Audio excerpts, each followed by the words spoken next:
সকলোকে স্বাগতম জনাইছো। আজি গণিতৰ এটা বিষয় বিভাজ্যতাৰ নীতিৰে পাঠ আৰম্ভ কৰিব বিচাৰিছো। বিভাজ্যতাৰ নীতি 2, 3, 4, 5, 6, 9 আদিৰ কোনো সংখ্যা কেনেদৰে বা কি নিয়মত বিভাজ্য হ'ব পাৰে তাৰ বিষয়ে আজি আমি অলপ আলোচনা কৰিম। প্ৰথমে 2ৰ পৰা আৰম্ভ কৰিব বিচাৰিছো।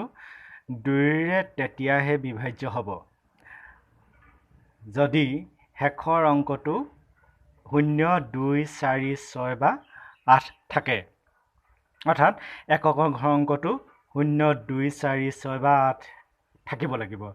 যদি এই অংককেইটা নাথাকে তেনেহ'লে সংখ্যাটোক 2ৰে বিভাজ্য নহ'ব।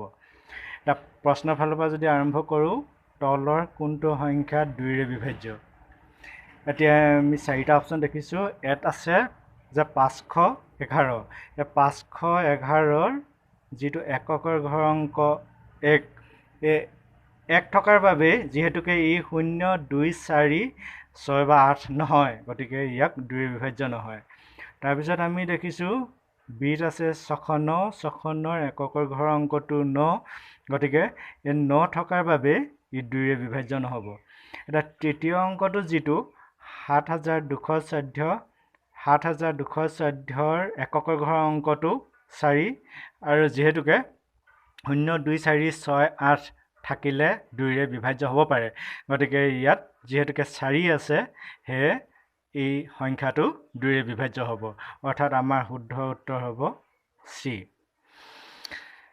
এতিয়া আমি 3ৰ কথা চাওঁ। 3ৰে বিভাজ্য হ'ব যদি অংককেইটাৰ যোগফলটোক 3ৰে বিভাজ্য হয়। অৰ্থাৎ কোনো এটা সংখ্যাৰ যিমানকেইটা অংক থাকিব সেই আটাইকেইটা অংকক যোগ কৰি যিটো পোৱা যাব তাক 3ৰে বিভাজ্য হ'ব লাগিব। প্ৰশ্নৰ পৰা আমি চাওঁ, তলৰ কোনটো সংখ্যা 3ৰে বিভাজ্য? 1 নম্বৰত আছে 718। 718ৰ অংককেইটা হ'ল 7, 1, 8। 7 যোগ 1 যোগ 8 যোগফল হ'ব 16, আৰু দেখা গ'ল যে 16ক 3ৰে বিভাজ্য নহয়। অৰ্থাৎ 16ক 3ৰে হৰণ নোযোৱাৰ বাবে 718ক 3ৰে বিভাজ্য নহয়। এবাৰ দ্বিতীয়তে যি সংখ্যা দিছে আমাক 1004। 1004ৰ আটাইকেইটা অংকৰ যোগফল 1 যোগ 0 যোগ 0 যোগ 4 সমান 5। দেখা গ'ল 5ক 3ৰে বিভাজ্য নহয় বাবে আমাৰ বি যিটো সংখ্যা সি শুদ্ধ উত্তৰ নহ'ব। এতিয়া চিত দিছে 765। 765 ইয়াৰ অংককেইটাৰ যোগফল 7 যোগ 6 যোগ 5 সমান 7, 6, 13, 13, 5, 18। 18ক যিহেতু 3ৰে হৰণ যায়, যিহেতু 18 3ৰে বিভাজ্য সংখ্যা, গতিকে আমাৰ শুদ্ধ উত্তৰটো হ'ব 765। অৰ্থাৎ 765ক 3ৰে বিভাজ্য হ'ব। শুদ্ধ উত্তৰ চি। এতিয়া আমি 4ৰ কথা চাওঁ। 4ৰে বিভাজ্য হ'ব যদি শেষৰ দুটা অংকক 4ৰে বিভাজ্য হয়। অৰ্থাৎ কোনো এটা সংখ্যাৰ একক আৰু দশক শেষৰ ফালৰ পৰা প্ৰথম আৰু দ্বিতীয় অংক দুটাৰে গঠিত হোৱা সংখ্যাটোক 4ৰে বিভাজ্য হ'ব লাগিব।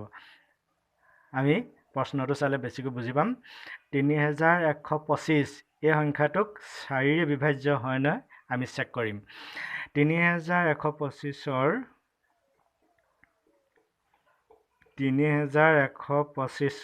শেষৰ দুটা অংকেৰে গঠিত সংখ্যাটো হ'ল 25।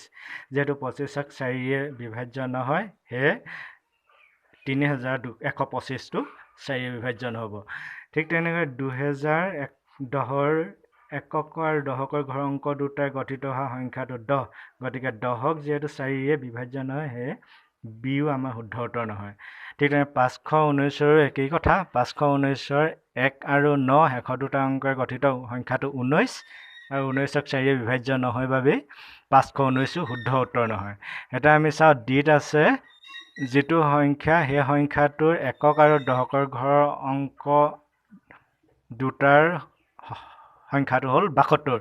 72ক যিহেতু 4ৰে বিভাজ্য হয়, কৰি চোৱা যাওক। 4ৰে 72 হৰণ কৰিলে 4 গুণ 4 3 বাকী থাকিলে 2 নামিল 32 হ'ল 4 8 গুণ 32 এতিয়া 62ক যিহেতু 4ৰে সম্পূৰ্ণ হৰণ যায় গতিকে আমাৰ শুদ্ধ উত্তৰটো হ'ব ডি এতিয়া আমি 5ৰে বিভাজ্য হোৱা সংখ্যা চাওঁ 5ৰে তেতিয়াহে বিভাজ্য হ'ব যদি শেষৰ অংকটো 0 বা 5 হয় অৰ্থাৎ এককৰ ঘৰ অংকটো যদি 0 বা 5 থাকে তেতিয়া 5ৰে বিভাজ্য হ'ব এইটো বিশেষ জটিল কথা নহয় ইয়াত দেখিছোঁ প্ৰথম এ 271 এককৰ ঘৰ অংকটো 1 যেহেতু এই 0 বা 5 নোহোৱাৰ বাবে এই সংখ্যাটোক 5ৰে বিভাজ্য নহয় কিন্তু বি যিটো দিছে 535 এককৰ ঘৰ অংকটো 5 গতিকে 535ক 5ৰে বিভাজ্য হ'ব গতিকে শুদ্ধ উত্তৰ হ'ব বি এবাৰ আমি 6ৰ বিভাজ্যৰ নিয়মখিনি চাম 6ৰ তেতিয়াহে বিভাজ্য হ'ব যদি সংখ্যাটো 2 3 আৰু 3ৰে বিভাজ্য হয় অৰ্থাৎ কোনো এটা সংখ্যাক যদি 2 আৰু 3 দুয়োটাৰে বিভাজ্য হয় তেতিয়াহে 6ৰে বিভাজ্য হ'ব প্ৰথম যেটো এ দিছে 713ক 2ৰে বিভাজ্য হয় নহয় প্ৰথম হেতু চাব লাগিব আমি 713ৰ এককৰ ঘৰ অংকটো 3 আৰু 3ক যেহেতু যুগ্ম সংখ্যা নহয় অৰ্থাৎ 0 2 4 6 বা 8 নাই 713ত এককৰ ঘৰ অংকটো গতিকে 713ক 2ৰে বাৰ নাযায় বা অৰ্থাৎ 2ৰে বিভাজ্য নহয় হে আমি 3ৰে চোৱাৰ প্ৰয়োজন নাই এবাৰ আমি পিছৰ যেটো দিছে 424ৰ এককৰ ঘৰ অংকটো যেহেতুকে 4 গতিকে এই সংখ্যাটোক আগৰ আমি নিয়মত আলোচনা কৰি অহাৰ মতে 424 2ৰে বিভাজ্য হ'ব এবাৰ আমি 3ও চাব লাগিব 3ৰে চোৱাৰ নিয়মটো হ'ল 4 + 2 + 4 4 + 2 + 4 সমান 10 10ক যেহেতু 3ৰে বিভাজ্য নহয় সেয়ে 424 2ৰে বিভাজ্য হ'লেও 3ৰে বিভাজ্য নহ'ব সেয়ে আমি ইয়াক 6ৰে বিভাজ্য হ'ব বুলি নকওঁ অৰ্থাৎ ই ভুল উত্তৰ